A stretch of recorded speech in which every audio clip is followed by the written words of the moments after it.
तो फेमिनिज्म के द्वारा कहा जाता है कि समाज के अंदर पुरुष प्रधान जो व्यवस्था है उसका कारण समाज की पितर सत्ता के आधार पर बनी हुई सामाजिक संरचना है, और समाज की जो संस्थाएं हैं वह भी पितर सत्ता के ऊपर ही आधारित हैं। यही पितर सत्ता डिसाइड करती है, यही पुरुष प्रधान संस्थाएं डिसाइड करती है कि डिवीजन ऑफ लेबर फैमिली में कैसे होगी, कि फैमिली में पुरुष बाहर कमाने जाएगा और महिला घर की चार दीवारी में रहकर घर के अंदर के काम करेगी। इस नज़रिए के अनुसार जो रोल तय कर दिए गए हैं पुरुषों और महिलाओं के लिए, पुरुषों को कहा गया है कि आपको मैस्कुलिनिटी का रोल प्ले करना है और महिलाओं को बोला गया है आपको फेमिनिनिटी का रोल प्ले करना है। अगर कोई महिला अथॉरिटेरियन मैनर, जिसका मतलब यह है कि गुस्से से अग्रेसिव होकर अपनी बात को पुरुष से कहती है, तो उसके बिहेव को क्या समझा जाता है कि ये बिहेव उसका ठीक नहीं है। यदि आप शॉर्ट में बात करें तो जिस तरीके की उम्मीदें लगाई गई है महिला और पुरुष से कि महिला को ये वाले काम करने हैं और पुरुष को केवल ये वाले काम करने हैं, महिला को ऐसे बिहेव करना है, पुरुष को ऐसे बिहेव करना है, इसी से जन्म होता है समाज के अंदर लिंग के आधार पर असमानता का। सोशल कॉन्ट्रैक्ट की थ्योरी देने वाले 3 थिंकर थे, हॉब्स, लॉक एंड रूसो। तीसरे विचारक जो थे वो जीन जैकस रूसो थे।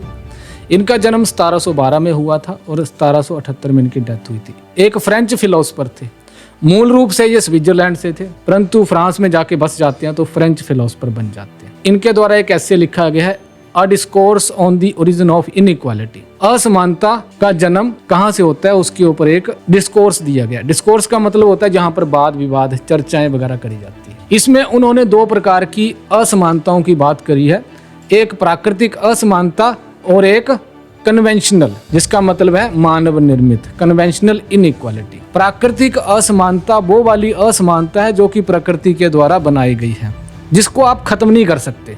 जैसे फॉर एग्जाम्पल एज, अगर कोई व्यक्ति बोले कि ये 25 साल का लड़का है तो मुझे भी 25 साल का बना दो, तो हो सकता है? नहीं हो सकता, प्राकृतिक असमानता है ये। दूसरा आता है हेल्थ, तीसरा आता है ब्यूटी, चौथा आता है फिजिकल, कि किसी व्यक्ति की हाइट उतनी बढ़ी नहीं पाई, जो हमारे फिजिकल ट्रेट्स होते हैं जिसके ऊपर हमारा कोई नियंत्रण है नहीं, जो नेचर के द्वारा दिया गया है।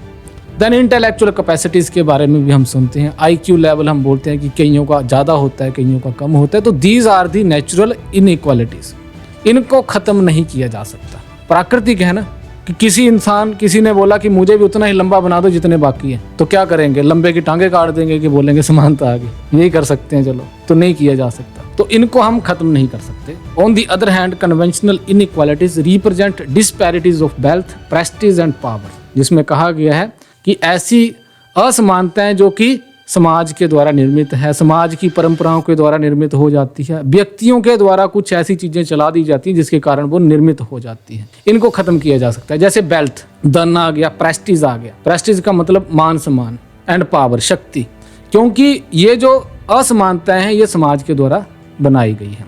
These inequalities are the product of our social arrangement, हमारे समाज के ऐसी अरेंजमेंट्स हैं जिसके कारण ये असमानताएं जन्मी हैं। जैसे फॉर एग्जाम्पल, जब आप पारंपरिक समाज में रह रहे थे तो उसमें जमीन केवल जमींदारों के पास थी, है ना। बाकी जो वर्ग थे, जो किसान थे, जो उनकी जमीनों के ऊपर काम कर रहे थे, उनके पास जमीन नहीं थी। तो क्या उस असमानता को खत्म किया जा सकता था?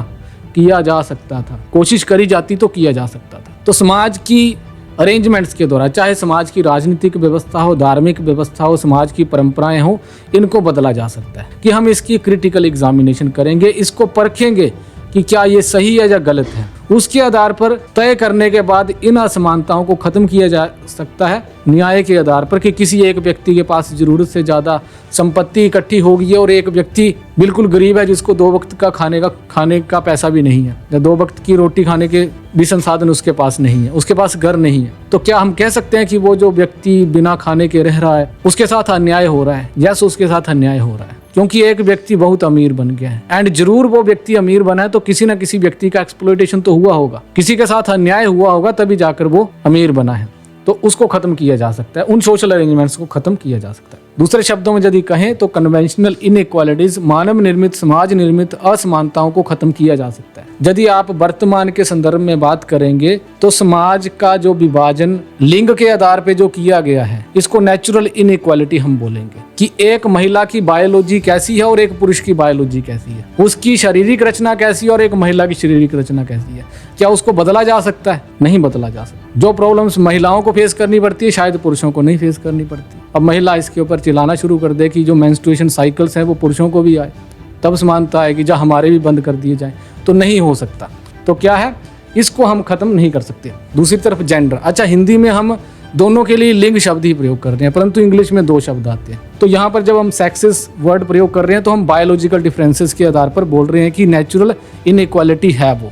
और दूसरी तरफ जो जेंडर है ये समाज के द्वारा निर्मित है, समाज की संस्कृतियों के द्वारा निर्मित है। While gender inequalities are the product of convention and culture, समाज के द्वारा निर्मित, मानव के द्वारा निर्मित और संस्कृतियों के द्वारा निर्मित है। तो रूसो की कन्वेंशनल इनइक्वालिटी के आधार पर हम बात करें तो ये जो जेंडर डिफरेंसेस हैं इनको खत्म किया जा सकता है। खत्म किया जा सकता है क्योंकि ये परंपराओं के द्वारा निर्मित है, ये संस्कृति के द्वारा निर्मित है। इन असमानताओं को खत्म किया जा सकता है जहां पर भी ये ऑब्जेक्शनेबल पाई जाती है। कल्चर ने क्या डिसाइड कर दिया कि महिला ये वाले कपड़े पहनेगी, पुरुष ये वाले कपड़े पहनेगा। महिला के बाल लंबे होंगे और पुरुष क्या है, उसके बाल छोटे होंगे। कल्चर ही डिसाइड कर रहे हैं ना, संस्कृति ही डिसाइड कर रही है। कल्चर ने ही डिसाइड किया है कि महिलाएं बालियां पहनेंगी, चाहे उनको जितनी मर्जी पेन हो। ये जो कपड़े की बात मैंने कर ली, बालियों की बात कर ली, यहीं तक सिर्फ बात नहीं है कि महिला को बात कैसे करनी है, ये भी तो कल्चर ही बता रहा है कि ऐसे बात करनी है।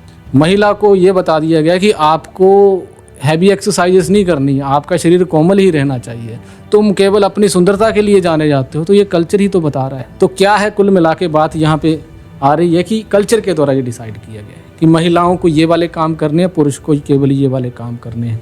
दोनों के डिफरेंसेस को अब और डीप आप समझेंगे। सेक्स का मतलब है प्रकृति के द्वारा निर्मित है, जेंडर का मतलब है मानव के द्वारा निर्मित जो चीजें कर दी गई हैं। सेक्स के आधार पर जो विभाजन है वह प्रकृति के द्वारा बनाया गया है कि पुरुष की शारीरिक रचना अलग है और महिला की अलग है। जेंडर के आधार पर यह प्रोडक्ट है कल्चर का। जेंडर के आधार पर जो डिवीजन बनाई गई है ये संस्कृति के द्वारा बनाई जाती है, समाज के द्वारा बनाई जाती है। सिम्टम ऑफ डिवीजन, यहाँ पर नेचुरल इनइक्वालिटी है। जब सेक्स की हम बात करते हैं नेचुरल इनइक्वालिटी है, प्राकृतिक असमानता है। और जब हम जेंडर की बात करते हैं तो यह मानव निर्मित असमानता है। सेक्स के आधार पर यदि आप बात करेंगे तो क्या इस असमानता को खत्म किया जा सकता है? नहीं, इसको खत्म नहीं किया जा सकता। हम ये कह दें कि एक पुरुष की शारीरिक रचना महिला जैसी हो या महिला की रचना शारीरिक रचना पुरुष जैसी हो तो शायद ही उसको खत्म किया जा सकता हो।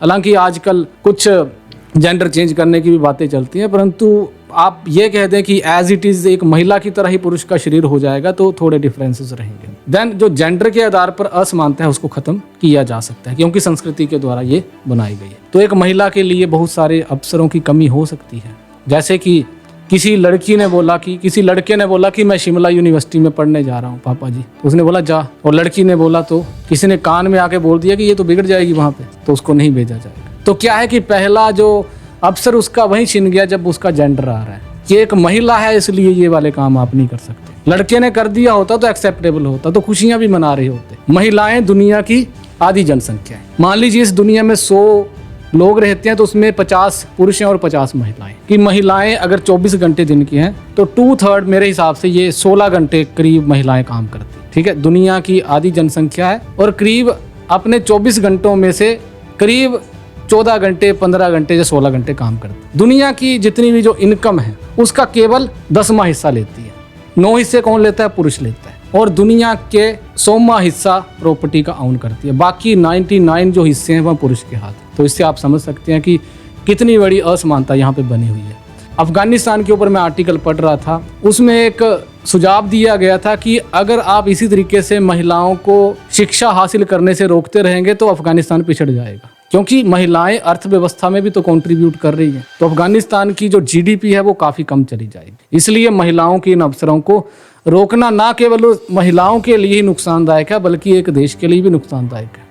तो 1980 की रिपोर्ट थी, परंतु ऐसी कंडीशन महिलाओं की आज तक भी बनी हुई है। आज के टाइम में ये प्रूफ हो चुका है कि पुरुष और महिला के बीच जो बायोलॉजिकल डिफरेंसेस हैं, जो उनकी शारीरिक रचना और जैविकता के आधार पर जो डिफरेंसेस हैं, वह कहीं भी महिलाओं के इंफीरियर स्टेटस को जस्टिफाई नहीं करते हैं। उसका उल्टा ये देखने को मिलता है कि एक महिला उस समाज की मान्यताओं के अनुसार, उस समाज की परंपराओं के अनुसार और उस समाज के द्वारा जो भी नियम बना दिए गए हैं उनके कारण एक महिला काफ़ी पिछड़ जाती है। उनके कारण एक महिला की कैपेबिलिटी प्रभावित होती है और बुरे तरीके से प्रभावित होती है। वो कैसे होती है? तो जिस तरीके से आज के टाइम में दुनिया में महिलाओं के द्वारा एथलेटिक्स में पार्टिसिपेशन करी जा रही है और एथलेटिक्स में जो उनके रिकॉर्ड्स हैं उसके अनुसार यदि हम बात करें तो कहीं भी महिलाएं पिछड़ी हुई नहीं हैं। और जब कोई सामाजिक नियम बना दिया जाता है तो उसके कारण महिला की जो बायोलॉजी जो डेवलप होनी है वो भी नहीं हो पाती।